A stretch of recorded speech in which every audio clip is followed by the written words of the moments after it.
I used to think my marriage was unbreakable. 12 years with Olivia, my college sweetheart, we had the house, the dog, the comfortable life in the Chicago suburbs. Friends complained about their partners, and I'd just nod sympathetically, silently thanking my lucky stars that wasn't us. We were solid.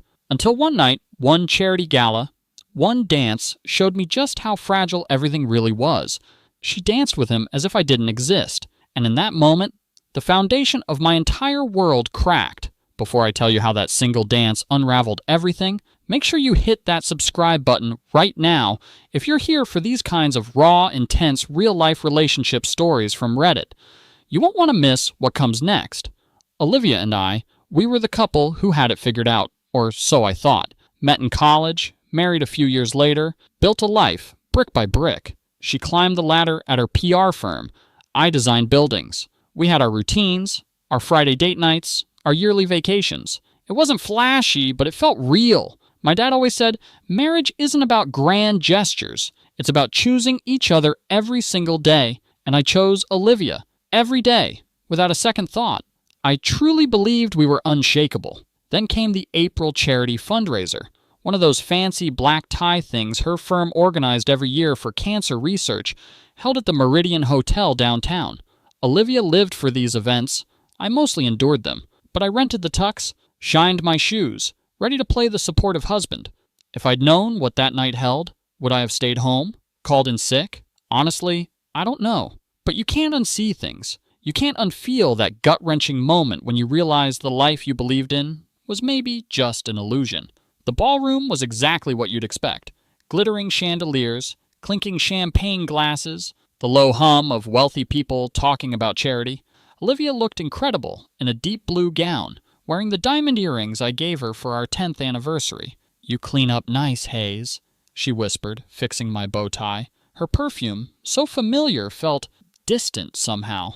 The night dragged on predictably. I made small talk, nursed a scotch, watched Olivia work the room.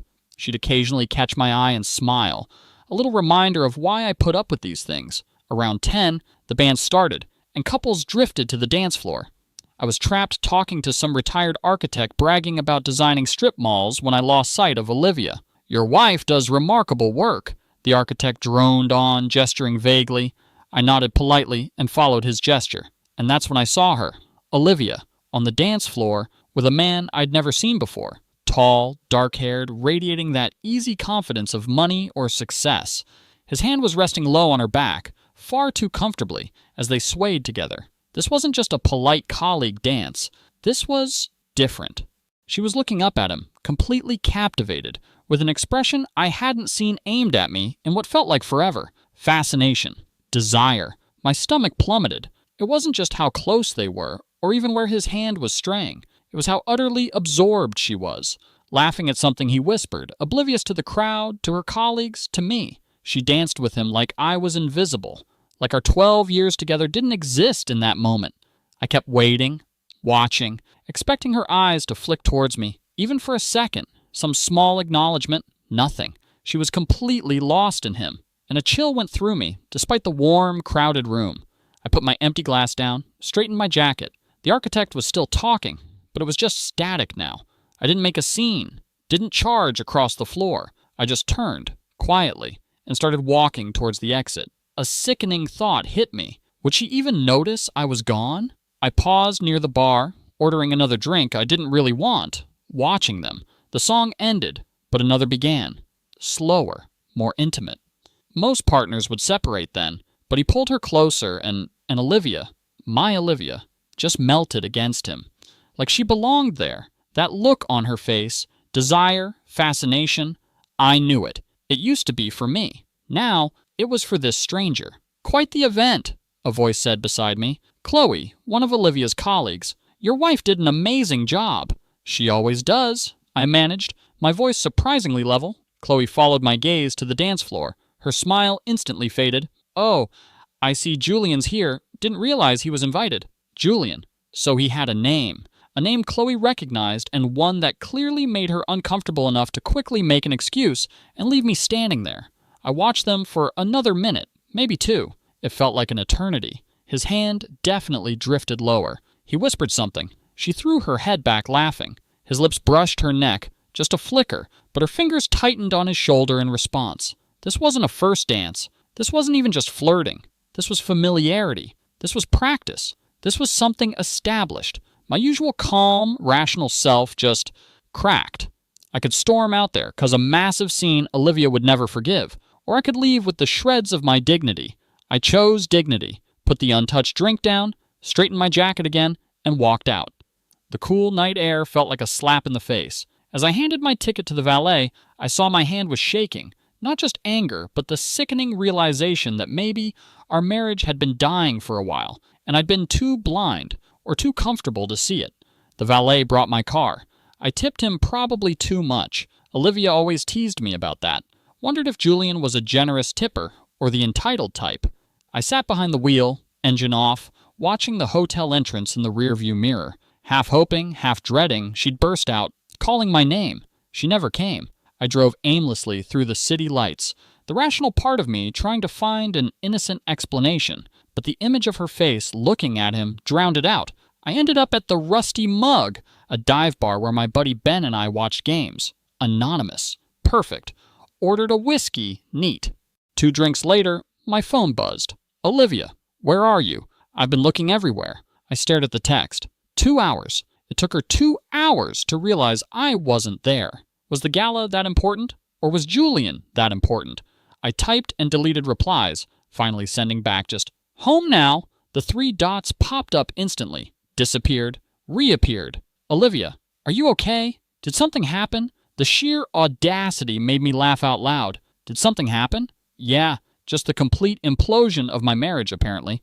I turned off my phone, ignored the buzzing, ordered another whiskey. If she hadn't spared me a thought for 2 hours, I could give myself that long before facing whatever story she'd concocted. What hurt most wasn't just the potential betrayal. It was the utter lack of awareness, the complete absence of regret I saw in her eyes while she was in his arms. In that moment, I didn't exist for her, and that felt like the real end. Time blurred at the Rusty Mug. The crowd thinned. My phone had lit up repeatedly, calls turning into frantic texts. Ethan, please answer. I'm getting worried. Please come home so we can talk. I'm leaving the gala now.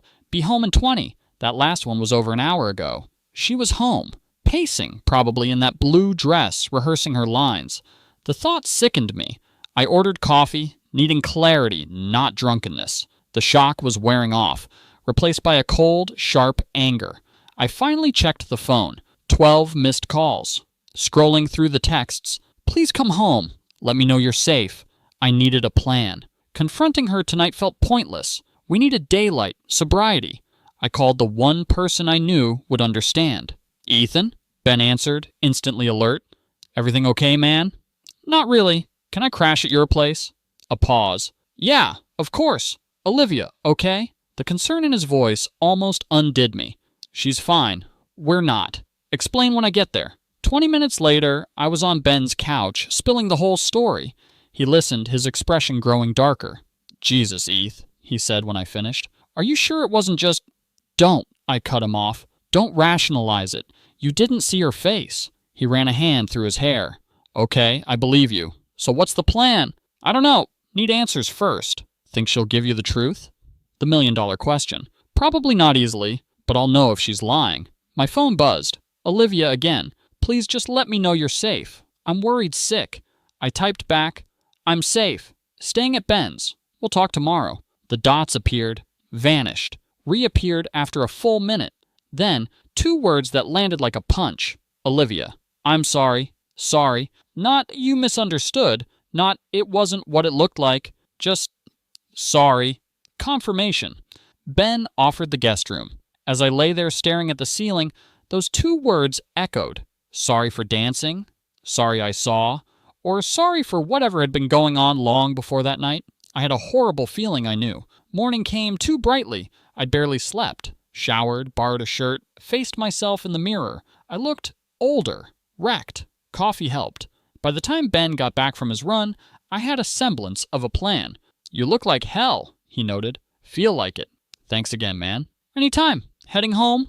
I nodded. Need answers. And if you don't like them, then I figure out what, if anything, is worth saving. He clapped my shoulder. Call me later. The drive home was a blur of rehearsed confrontations. Our house looked painfully normal. Her car was there.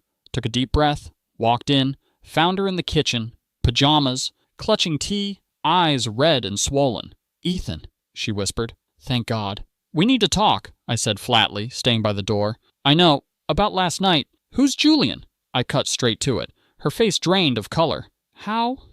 "Doesn't matter. Who is he?" She took a shaky breath. "He works with the foundation. We met months ago, planning the gala. We're colleagues. Friends." I laughed, a bitter sound. "Friends don't dance like that, Olivia." "It was just a dance. You're overreacting."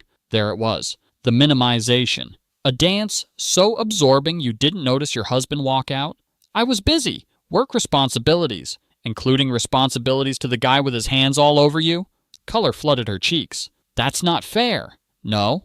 What's not fair is watching my wife look at another man the way she used to look at me. What's not fair is realizing I've probably been missing signs for God knows how long." I took a deep breath, trying to stay calm. "One question, Olivia. The truth. Is there something going on between you and Julian?" Her eyes dropped. Silence. Then, barely audible, "I don't know how to define it." The air went out of my lungs. "Have you slept with him?" The question felt like acid. "No! God, no, it's not like that." "Then what is it like?" Tears streamed down her face now. "He makes me feel seen, important, the way you used to, before work and routine, and the mortgage became everything." The words stung, partly because they held a kernel of truth. We had gotten comfortable. I had been working long hours, but that didn't excuse this. "So, that justifies it? What about our vows?" She flinched. "I'm not justifying, I'm explaining." "How long?" She stared into her tea. "Met 4 months ago.